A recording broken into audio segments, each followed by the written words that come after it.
Hello golfers, PGA teaching professional Todd Kolb, Director of Instruction for US Golf TV and the Todd Kolb Golf Academy. And today we're talking about the high spinning wedge shot. How are you going to hit it? What's the key to doing it? And I'm going to give you some great information so that you can execute this shot. So be sure, if you're not already, be sure to hit the subscribe button and be following some of our information.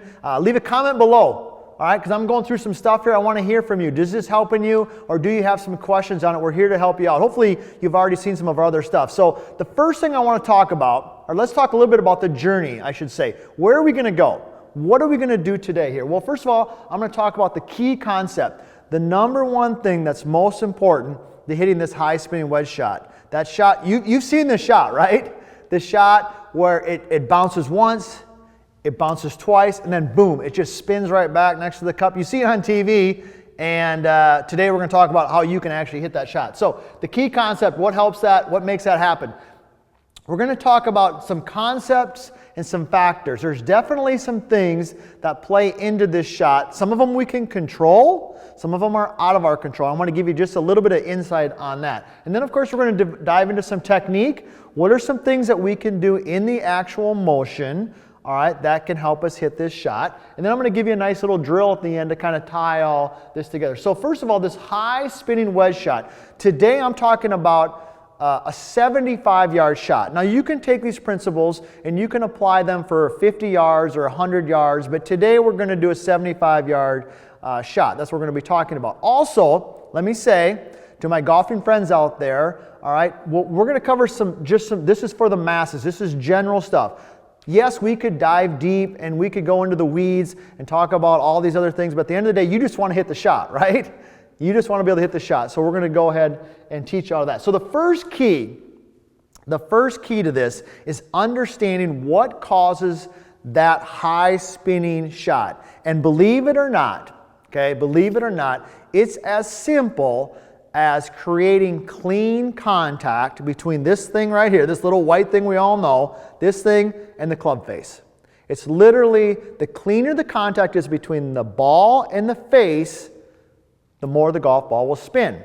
And the reason for that is that when there's clean contact between the ball and the face, all right, that creates a lot of friction, a lot of good interaction between the face and the ball. And when that happens, as simple as it is, the golf ball spins a lot. And that is why the best players in the world can hit this shot easier than most amateur golfers, because they can consistently deliver a clean contact to the ball. But you, as just an average golfer, anybody watching this, there are things that you can do to help increase the probability that you can hit this shot as well. So what are some of those things? What are some of these concepts?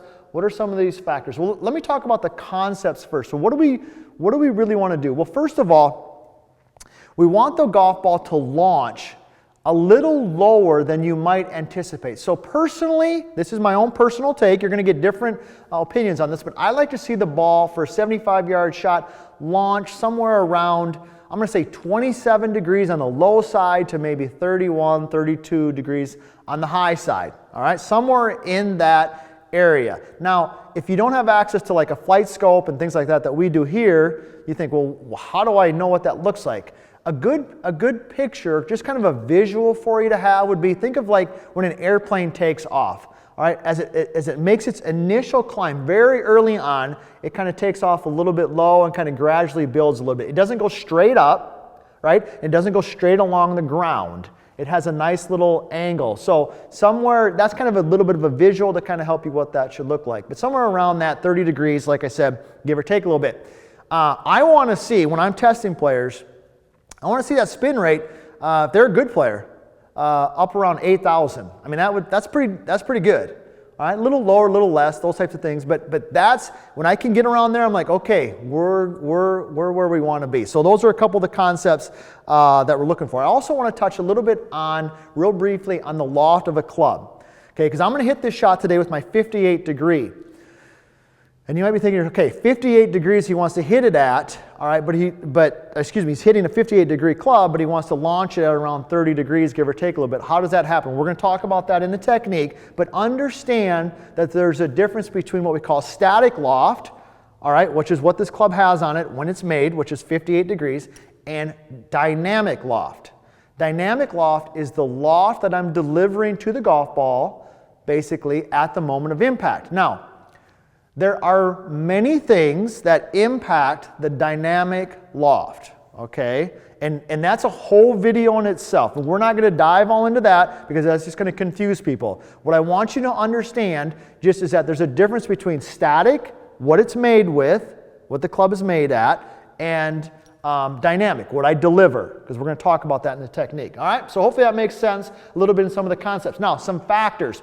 Here's some things that you can do immediately, all right, that can help you increase the spin on the wedge shot. And this is going to seem so basic, you're probably going to kind of laugh at me a little bit and think, but I promise you, there's somebody out there right now who's watching this who's not doing these basic things. Number one is that the club has to be clean, all right?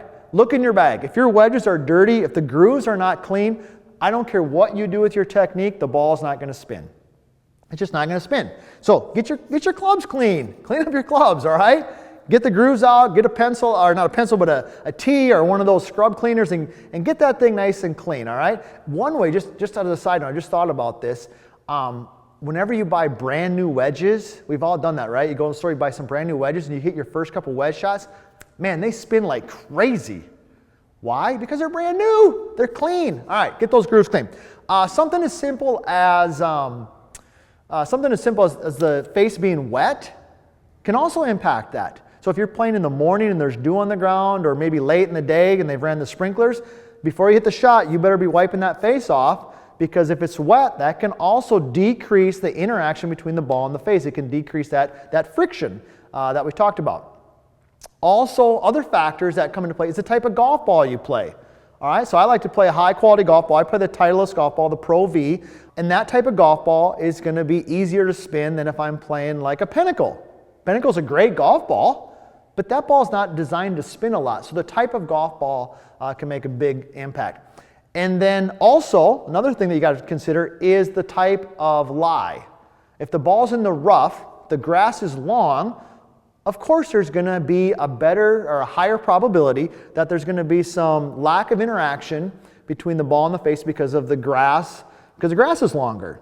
So when you're in the fairway and you're in the rough, the same two swings, the ball out of the fairway is going to spin more because there's less opportunity for there's less opportunity for something to negate the interaction between the ball and the face. So those are some basic things that you want to be aware of. The type of ball, the lie, keeping your club face clean. I mean, believe it or not, that can help you out quite a bit. So what I want to do now, though, is I want to go over and we're going to talk about some of the technique. I'm going to give you a couple basic things in the setup and one or two thoughts in the actual motion that can help us hit this shot, the shot we call the high spinning wedge. Okay, so now it's time for us to talk a little bit about the technique. We know what we want to do. We know the concepts, we know some of the factors, but how are we going to actually execute this shot? So the first thing that I want to share with you is that I like to see what I call a shallow angle of attack, meaning I want the club to be traveling at a relatively shallow angle as it's coming into the golf ball. Now, the main reason for that is that when it is coming in shallow, there's less likelihood that I could get grass or dirt or something else that might decrease the interaction between the ball and the face. And we all know that. That's the key concept here. I've got to have good interaction between ball and face so I get a lot of friction, I can get that spin that I'm looking for. So how do we actually do that? Well, first of all, I've got some of my Pro V golf balls. I've got a good quality golf ball. And in fairness here now, I am hitting shots off a turf, or excuse me, off the mat. And that's a little bit different than hitting shots off the actual grass. So I want to kind of, nice little disclaimer there on that obviously clean contact is going to be easier off a mat than it is off the actual turf. But for today's purposes, this is more about helping you understand how to hit the shot. It's going to be easier for us to do it right here. I've got my 58-degree wedge. I've already taken some time and cleaned out the grooves a little bit. We know the importance of that. So let's talk a little bit about how we're going to set up. The first thing is, I want you to position the golf ball just slightly back of center. All right, I want the golf ball slightly back of center, and I want you to take the handle and give it just a little bit of forward shaft lean, because we know already that we want that ball to launch a little lower than the static loft. So this club has 58 degrees, so by moving the ball back slightly, moving my hands slightly forward, that will help me decrease some of the loft that I deliver to the golf ball. Now the key thing here in terms of the actual motion is two things. One is I want you to feel like the head, the club head, and the handle are working through the golf ball at the same rate. So the handle and the club head are working together versus really releasing the club head hard.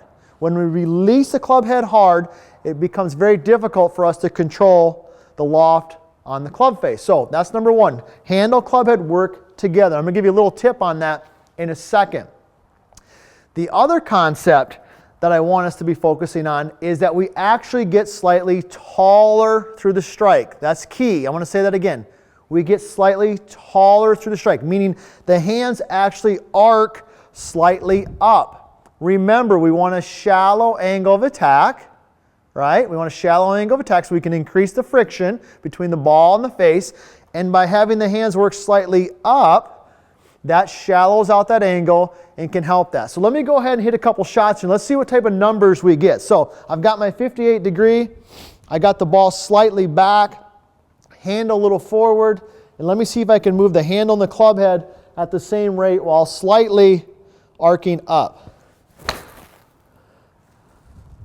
All right, that felt pretty solid. Like I said earlier, we're hitting off a mat, so it's going to be a little bit easier than it is off the turf. We know that already. So that ball went, well, that was pretty good right there.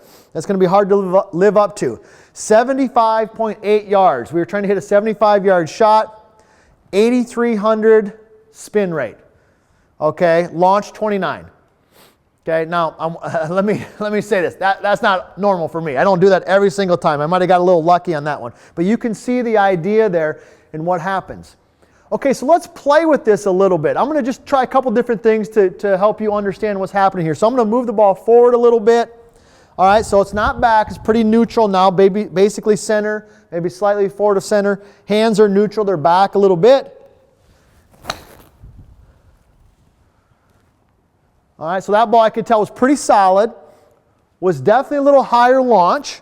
And let's see what we got here, okay? Obviously went a little bit shorter. Okay, we could see that, basically 61 yards, all right? Also, the launch was definitely higher, and the spin was still pretty good, but probably because I'm hitting off a mat. That's a big part of it. But it was definitely down over the other one, all right? So let me hit one more. Let me go back to the regular shot. So I'm going to move the ball back a little bit, get that handle a little forward. I'm going to arc my hands up through the strike, keep the handle and the club head working at the same rate. All right, that felt pretty good. I like that launch on that. I think that's going to be a pretty good launch. Let's see what we got. All right, once again, we got about almost 69 yards, 81 spin rate there, 8,100. Perfect launch right around 28. All right, so let's try a couple other shots. So I'm going to hit a couple shots here where we get some dirt on the grooves and get it a little bit wet, and let's see what type of numbers we get on that. So now I'm going to hit a shot where I've got definitely got some mud on here, got some debris on the face. I'm going to try to make the best swing I can. Try to be fair here. I'm trying to make the best swing I can, and let's see what happens. Let's see what type of numbers we get. So the ball back a little bit, handle slightly forward. It actually felt pretty good. I hit a little bit behind it. I could tell right away it was definitely higher just by looking at the trajectory. Yeah, 37, wow, 37 degrees of launch, carried only 60 yards again. Okay, it wasn't super good contact, and the spin went way down. All right, let me do that again because that's almost, wow, that's pretty hard to believe. Let me try it again. Make the best swing I can on this, hopefully. Ball back, handle a little front, get that handle and that head working together. That felt pretty good. But I can see it's definitely higher, so it's not going nearly as far. Let's see what type of numbers we get on that one. Yeah, 60 yards. That seems to be my shot with that, 60 yards. 4,800 spin, higher launch right away. Just simply because the face has, you can see right here, it's got definitely a lot more mud and dirt on it. So now what I'm going to go ahead and do is I'm going to get this face cleaned off here again. And I got a tee here. I'm going to get these grooves cleaned out the best as I can real quick here. And just to test this out, that's definitely better there. Just to test this out, I'm going to hit one more shot. And let's see what we get. Went back to a clean face here. That ball back a little bit, right? Handle a little forward. I'm going to move this handle and head together. Let my hands arc up a little bit.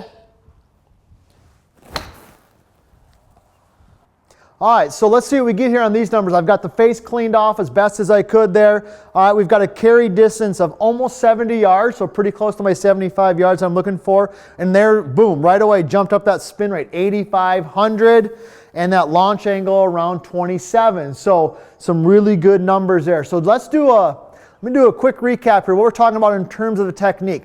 A shallow angle, when the club comes into the golf ball, I believe a shallow angle is better than a steep angle. How can I help achieve that? Well, first of all, I can move the ball back a little bit, all right? Handle a little forward. That will help get that launch down a little bit. Then the key is, in the motion, I got to get that face and that handle working at the same rate. And then also make sure those hands are arcing up slightly. That will shallow out that angle, give you that lower launch, give you that clean contact, and will help us get that high spinning wedge shot that we're looking for. So let's now move on to a simple little tip that you can do to get this feel and help you learn how to hit this high spinning wedge shot. Now the drill I want to share with you is a very simple, easy to do drill, and basically what you're going to do here is you're just going to take a tee. You're going to tee the golf ball up so it's just barely above the top of the grass. And you can kind of guess where we're going with this. When the golf ball is just barely above the top of the grass, it's going to really decrease, you know, the probability of any interference between the ball and the club face. Now, like I said a couple times already, we're hitting off a mat, so we got to keep that in mind. But I do have it just teed up a little bit. Let me go ahead and hit a shot. Let's see what type of numbers we get. I like that launch on that. That felt like a really good launch. The contact, of course, felt good because the golf ball is teed up just a little bit. All right, and that was excellent. 66 yards, 29 launch, 8,100 spin, okay. Not a ton of difference versus hitting off a mat because a mat is very clean, but you get the idea. So when you're out on the driving range and you're hitting off the grass, the simple drill is to tee the golf ball up so it's just barely above the top of the grass. And what you'll find is if you can kind of clip that golf ball, I think you're going to clip that golf ball off the top of the tee. That will help promote that little rising of the handle. That will help promote that shallow angle of attack, and will, of course, at the end of the day, help create better interaction between the ball and the face. So what we've got to do now is we've covered a lot of ground here, a lot of information. We're going to go back. We're going to review everything that we've talked about. We're going to put a nice little bow around it, and we're going to help you simply understand how to hit this high spinning wedge shot. Okay, my golfing friends, we've covered a lot of ground on this high spinning wedge shot, and I've tried to keep this as simple as possible, but yet also giving you enough details, enough information to really help you understand, one, what causes this shot, and then also, of course, how to hit it. So let's do a quick recap here. We've talked about the number one key. The real key to this shot is not some secret technique. It's literally clean contact between the ball and the face. Make sure your clubs are clean. Make sure you wipe the face off before shots. Use a type of golf ball that allows you that will spin more. Be aware of the conditions and the ball's in the rough. It's not going to spin as much as when it's from the fairway and these types of things. Those are just some basic things that you need to understand in order to execute this shot. We've also talked, of course, about some of the concepts. We want the ball to launch relatively low, kind of like an airplane taking off. It is rising, but it's not going straight up. Okay, there's a nice natural rise to it, somewhere around 27 to 31 degrees, give or take upon your style. We talked a little bit about the difference between dynamic loft and static loft. All right, and how we can kind of do some things there as well. And then I gave you some hopefully some very useful information on the technique, understanding the ball's back a little bit, slight forward shaft lean, and those two important concepts of making sure the handle and the head kind of work at the same rate through the strike, and also that the hands are slightly rising as they go through the strike zone. Because when they do that, that will promote a shallow angle of attack. And anytime we have a shallow angle of attack, there's less likelihood of dirt or grass or debris getting in between the ball and the face. As we already know, that's one of the key concepts there. And then, like today, of course, like I said earlier, we were hitting balls off a mat, so it's pretty easy. But when you play the game, you're off the turf. So this drill of putting the ball on a tee and just trying to clip the ball off the tee will give you a real kind of good indication or a feel of what that shot should look like. So hopefully this has been helpful. Hopefully you have learned a few things. And as always, be sure to post a comment. Do you like what we've had to say here? Do you agree? Maybe you disagree. Let's have some conversation. Let's have some dialogue back and forth. And be sure to click on our link here to subscribe to our channel, wherever it is. I don't know, Nick moves it around quite a bit. Make sure you click on that because we want to be continuing to give you the best information we can to help you enjoy this wonderful game of golf.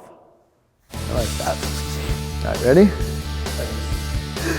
Wow, see, but who knows what the deal was there. Also, sorry. Tried to pause there so I could, let me try another one. Who knows why.